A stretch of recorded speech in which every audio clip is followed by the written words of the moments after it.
Mon petit Paul, dès qu'il commence à avoir l'âge un peu de raison, se demande ce qu'il fait là, qu'est-ce que c'est que toutes ces histoires qui se passent autour de lui, dont il ne comprend pas très bien la signification.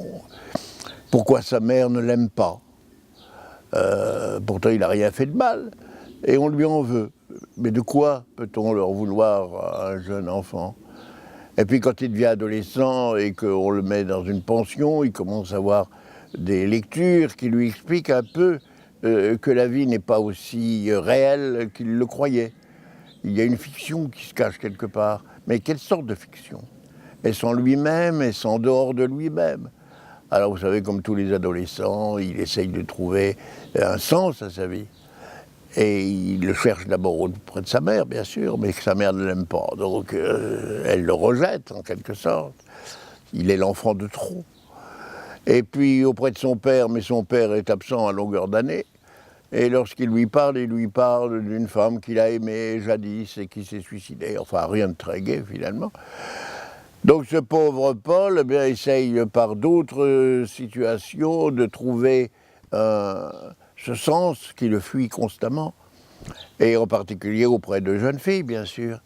Lorsqu'il est un peu libre de se mouvoir dans la ville de Lyon, qui lui est comme un labyrinthe, il va, il vient, et puis il tombe dans les mains d'une comédienne très belle, très extraordinaire, qui en fait va le kidnapper, en quelque sorte, et qui va faire de lui son pantin pendant une nuit mémorable.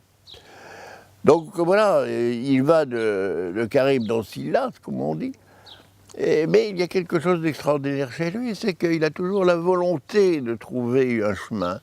Il ne sait pas lequel, il erre, et on peut dire que les traboules de Lyon, ces fameux passages d'une maison à une autre, lui ressemblent par quelque côté, ressemblent à ces canaux intérieurs. Et il va trouver là, finalement, quelque chose d'inattendu. C'est-à-dire une jeune fille qui, il ne sait pas pourquoi elle lui ressemble. Il ne va pas comprendre tout de suite. Mais cette jeune fille, elle est droguée. Et même, elle va quasiment devenir folle, n'est-ce pas? Et lui, il va s'attacher tellement à elle qu'il va essayer de se sauver lui-même à travers la conscience de cette pauvre jeune fille. Il a trouvé enfin un sens à sa vie, c'est sauver quelqu'un qu'il aime.